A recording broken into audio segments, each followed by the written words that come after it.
Hi friends, नौकरी platform में आपका स्वागत है। दोस्तों, इस वीडियो में हम आपको बताएंगे रीजनिंग के बहुत ही महत्वपूर्ण प्रश्नों के बारे में जो बार बार परीक्षाओं में पूछे जाते हैं। दोस्तों, जिस पैटर्न के क्वेश्चन हम करवाएंगे, इस तरह के क्वेश्चन सभी परीक्षाओं में इसी पैटर्न पर 2 से 3 क्वेश्चन पूछे जाते हैं और साथ ही हम इस तरह के प्रश्नों को सोल्व करने का बिल्कुल आसान तरीका बताएंगे ताकि परीक्षा में आपको रीजनिंग के क्वेश्चन जो है हल करने में कोई दिक्कत ना हो।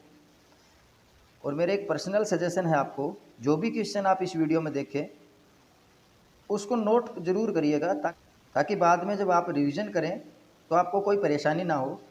तो आइए शुरू करते हैं। पहला क्वेश्चन, फर्स्ट क्वेश्चन है, ये बहुत ही महत्वपूर्ण है और इस पैटर्न के जो क्वेश्चंस हैं आपको सभी परीक्षाओं में 1 या 2 क्वेश्चन देखने को मिलते हैं। जो रीजनिंग शुरू करने से पहले आपको बता देते हैं, इस तरह के प्रश्न करने के लिए आपको सबसे पहले जो अल्फ़ाबेट्स हैं आपके 26 लेटर्स ABCD EFG, इन सभी के जो नंबर्स हैं उनको याद करना है आपको अच्छे से। जैसे ए जो है वो पहले नंबर पे आता है, बी दूसरा, सी तीसरा, डी चौथा, ई पांचवा। इस तरीके से आपको अच्छे से जो है सभी नंबर्स को अच्छे से याद करना है। सभी अल्फ़ाबेट्स के जो जो नंबर आपके आने हैं उनको अच्छे से ध्यान से याद करना है। और एक बार तो बिल्कुल सीधे तरीके से असेंडिंग ऑर्डर में, एक बार जो है डिसेंडिंग ऑर्डर में, जैसे आपका Z, Y, X, W, इस तरीके से उल्टे तरीके से करना है। जैसे Z जो है 26 नंबर पे आता है, Y 25 नंबर पे आता है, X 24 पे आता है, W 23 पे आता है। इस प्रकार से उल्टे क्रम में करना है आपको एक बार याद, और एक बार बढ़ते हुए क्रम में, जैसे कि 1 2 3 ऐसे ABCDEFG। तो आइए शुरू करते हैं। यदि COW को 41 लिखा जाता है और GOAT को 43 लिखा जाता है तो DOG को क्या लिखेंगे? और इसके लिए आपके 4 ऑप्शंस भी दिए हैं। जो COW है इसको देखते हैं पहले। C आपके तीसरे नंबर पे आता है, O जो है 15वें नंबर पर आता है, W जो है 23वें नंबर पे आता है अल्फ़ाबेट्स में, असेंडिंग ऑर्डर में। और उसके जो बराबर में दिया है, उसका जो कोड दिया है वो 41 दिया है, 41 दिया है। तो इस क्वेश्चन में उसने किस पैटर्न को फॉलो किया कि जितने भी नंबर्स हैं उन सभी की संख्याओं को सीधे उसने ऐड किया है। जैसे C 3 पे आता है तो 3 + 15 + 23 = 41, 3 15 18, 18 और 23 41। तो जो आपका कोड आया वो भी 41 है। तो इसने सीधे जो है इनके जो नंबर हैं उनको जोड़ के और जो संख्या आई उसको कोड के रूप में जहाँ लिख दिया। अगली टर्म में देखते हैं GOAT। G आपके 7 नंबर पे आता है, O 15 नंबर पे आता है, A जो है फर्स्ट प्लेस पे आता है, T जो है 20 पे आता है। तो इन सभी को जोड़िए, 7 और 15 22, 22 और 1 23, 23 और 20 43, 43। तो उसने जो कोड दिया है वो भी है 43। अब इसी पैटर्न को फॉलो करते हुए हमें DOG के जो नंबर्स हैं इनको जोड़ के भी जो आगे का कोड जो है वो यहाँ लिखना है। D आ गया आपका 4th नंबर पर, O 15 और G आपका 7 पर। तो 4 और 15 19, 19 और 7 जो है आपका 26। तो यहाँ जो कोड आना चाहिए वो आना चाहिए 26 इस पैटर्न के हिसाब से। और हमें जो पैटर्न फॉलो करना है वो बिल्कुल इसी तरीके से करना है, इसी पैटर्न पे हमें जो है क्वेश्चंस को सोल्व करना है। तो जो 26 है वो मिलेगा आपके ऑप्शन डी में। तो आपका राइट आंसर होना चाहिए ऑप्शन डी, 26। नेक्स्ट क्वेश्चन, श्रृंखला पूर्ण करें। जो सीरीज दी है उसको आपको पूरा करना है। ZYX एक टर्म दी है, दूसरी है WVU दूसरी टर्म है, और तीसरी टर्म के जो 3 लेटर्स हैं वो हमें यहाँ लिखने हैं, और लास्ट टर्म दी है QPO। इस प्रकार के प्रश्नों को आप डायरेक्ट अल्फ़ाबेट से भी कर सकते हैं। एक बार नंबर से समझने की कोशिश करते हैं। जो Z है वो आपके 26 नंबर पे आता है, Y 25 पर, और जो X है वो 24 पर, W 23, V 22, U 21। अब इस पैटर्न को एक बार यहीं तक समझने की कोशिश करते हैं कि 26 के बाद 25, फिर 24, 23, 22, 21। तो हमें पता है कि जो डिक्रीज ऑर्डर में जो है इन्होंने लिखा है, तो यहाँ जो 3 टर्म आनी चाहिए वो होनी चाहिए 20, 19 और 18। क्या आगे भी फॉलो करिए 18 के बाद में, इसको भी चेक करना है ज़रूर। तो 18 के बाद आने चाहिए आपके 17, 16, 15। जो Q है वो 17 नंबर पे आता है, 16 नंबर पे P आता है और O जो है 15 नंबर पे आता है। तो ये जो कंडीशन है ये इसको फॉलो कर रही है। तो हमारा जो राइट आंसर होना चाहिए ये 26, 25, 24, 23, 22, 21, इसके बाद 20, 19 और 18 नंबर पे जो भी अल्फ़ाबेट्स आते हैं वो हमारा आंसर होना चाहिए। तो जो 20 पे आता है वो T है और 19 पे जो है S और 18 पे R। तो हमारा आंसर होना चाहिए TSR। TSR जो है वो आपके ऑप्शन सी में मिलेगा। TSR आपका राइट आंसर है, ऑप्शन सी TSR। कई बार आपको परीक्षा में जो ऑप्शंस हैं वो इस तरीके से भी देखने को मिल सकते हैं, जैसे इसकी जगह मिल जाएगा आपको ये RTS दे दिया इसने, STR दे दिया। तो आपको इस तरीके से मिल सकता है कि जो R है वो पहले लिख दिया, S यही रख दिया, जो T है उसको लास्ट में दे दिया। तो जल्दी जल्दी में परीक्षा के जो प्रेशर के कारण जो है आप इसको गलत कर सकते हैं, जैसे 18 पहले लिख दिया, फिर 19 तो यही रह गया, 20 जो है ये लास्ट में दे दिया। तो आप इसको TSR एक बार तो सोल्व करने के बाद TSR निकाल लेंगे, बट जो है वहाँ क्वेश्चन में पुट करते समय जो है RTS जो है आपको फर्स्ट ऑप्शन में मिल सकता है, उसको टिक कर देंगे। तो इसको अच्छे से ध्यान से देखना है और जो TSR है इसी फॉर्म में जो है आपको आंसर देना है, ना कि इस फॉर्म में। ये आपका गलत हो जाएगा। आपका सही आंसर होगा TSR जो कि ऑप्शन सी में है। नेक्स्ट क्वेश्चन, रिक्त स्थान को भरें। जो खाली स्थान या जो क्वेश्चन मार्क दिया है उसकी जगह जो 3 वर्ड्स की जो टर्म है वो क्या आएगी, इसको पूरा करना है। आपका क्वेश्चन है BEHDGJ और लास्ट टर्म है HKN। तो जो उसी पैटर्न से फॉलो करते हैं। अल्फ़ाबेट्स के क्वेश्चन को कोशिश कीजिए कि ज़्यादातर जो नंबरिंग से सोल्व करने की कोशिश करें आप। फिर अगर किसी क्वेश्चन में जो नंबरिंग का पैटर्न नहीं लगता है या जो बिल्कुल टिपिकल हो सकता है, उसके लिए आपको जो नेक्स्ट क्वेश्चन आएंगे उसमें बताते रहेंगे। जो B है आपका वो 2 नंबर पे आता है, E 5 नंबर पे आता है और जो H है वो 8 नंबर पे आता है। ये पहली टर्म का जो है नंबरिंग कर दिया हमने। इसमें DGJ ये 4, G 7 और J 10। अब लास्ट टर्म जो ये थर्ड टर्म है ये हमें निकालनी है। लास्ट टर्म क्या दिया इसने, H8, K11 और N जो है 40। तो अब इसने पैटर्न क्या फॉलो किया है, जो सभी जो वर्ड्स दिए हैं 2, 5, 8, 4, 7, 10, 8, 11, 14, इन सभी में जो है 3-3 वर्ड्स का गैप है। 3 ऐड किया, 2 + 3, 2 और 3 5, 5 और 3 8। अब दूसरी टर्म में देखिए 4 और 3 7, 7 और 3 10। लास्ट टर्म में देखिए 8 और 3 11, 11 और 3 14। इतना कंफर्म है कि जो हमारा आंसर आएगा उसमें जो 3 टर्म्स होंगी सभी में जो है 3-3 का गैप होगा, यानी कि +3 जो है इनमें ऐड होगा। अगर यहाँ कुछ भी आता है तो उसमें 3 जोड़ के ये आएगा, अगर उसमें कुछ भी आता है तो इसमें 3 जोड़ने के बाद ये आएगा। इतना क्लियर है कि जो हमारा क्वेश्चन का पैटर्न है उसमें जो भी अल्फ़ाबेट्स हैं उन सभी के बीच में 3 जो वर्ड्स हैं पहले वाले टर्म्स में 3 ऐड करके नेक्स्ट टर्म जो है निकाली गई है।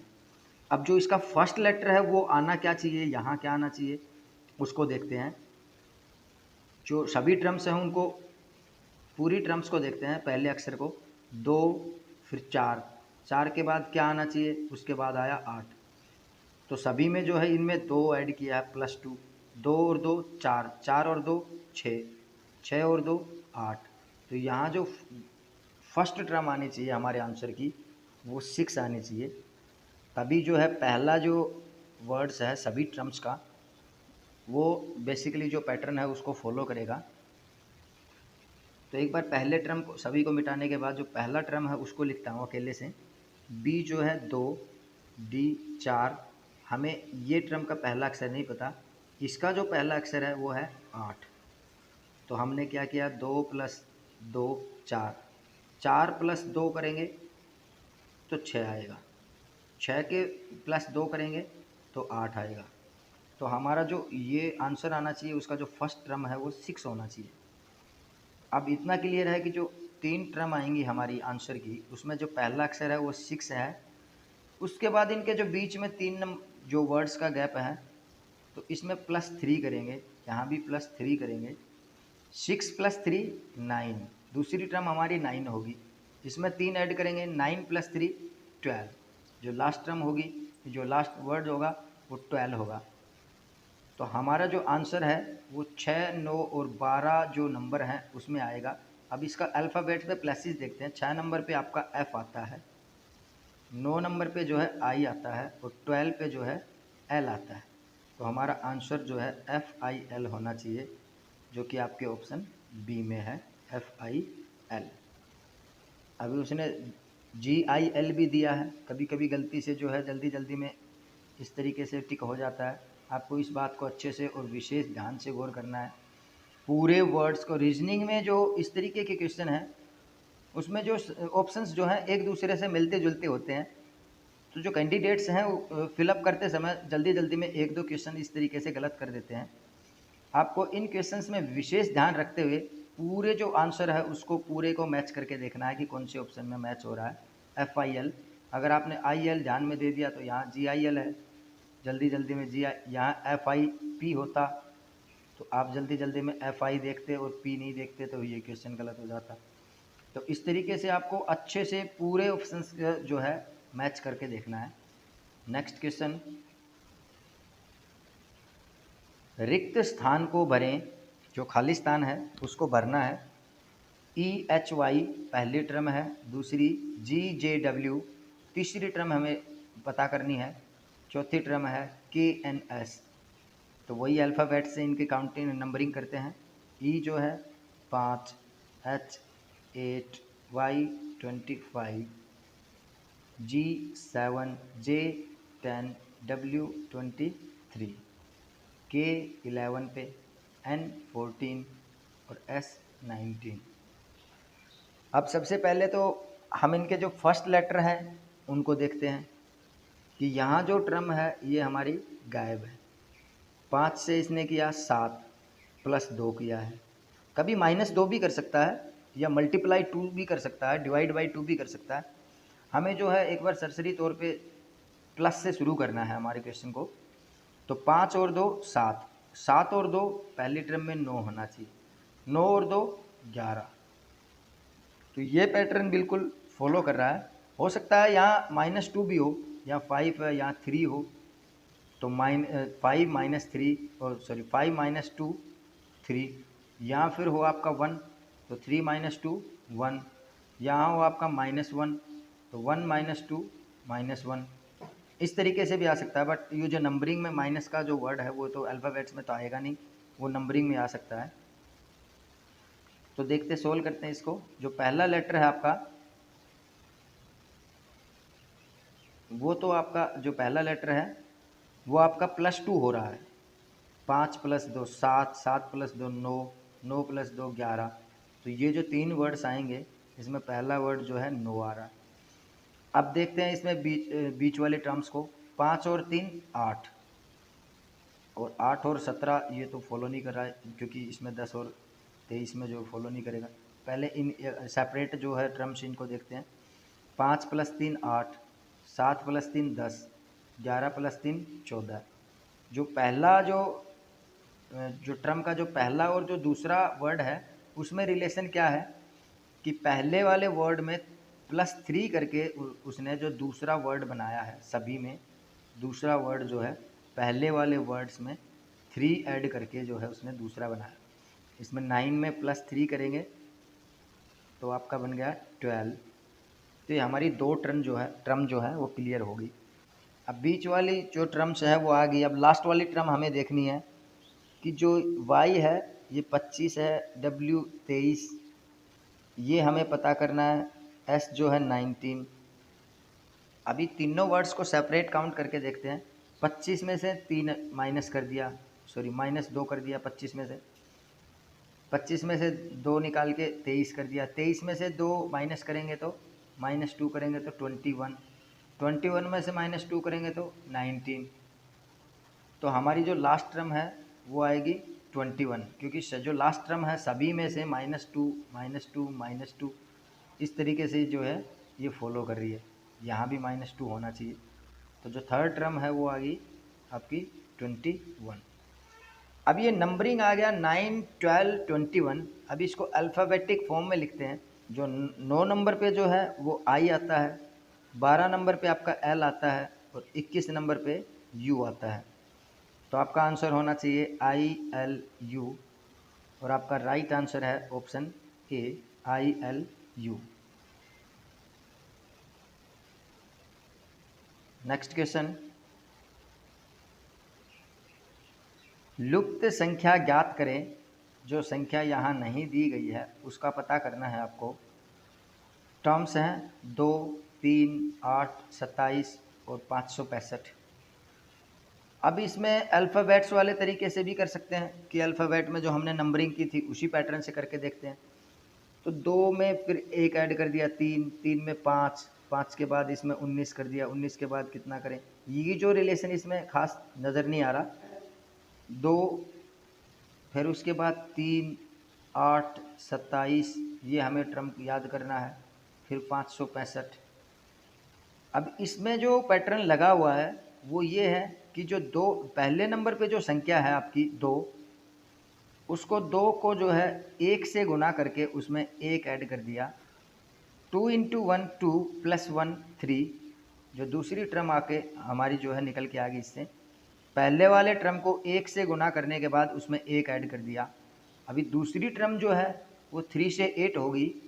जो 3 है दूसरी टर्म है, इसको दूसरी को 2 से तो गुना किया उसने और उसमें 2 ही ऐड कर दिया। 3 दूनी 6 + 2 8। दूसरी टर्म को 2 से गुना किया और 2 ऐड कर दिया। तीसरी टर्म जो है 8, इसको 3 से गुना किया उसने और इसमें 3 ऐड कर दिया। 8 × 24 और 3 27।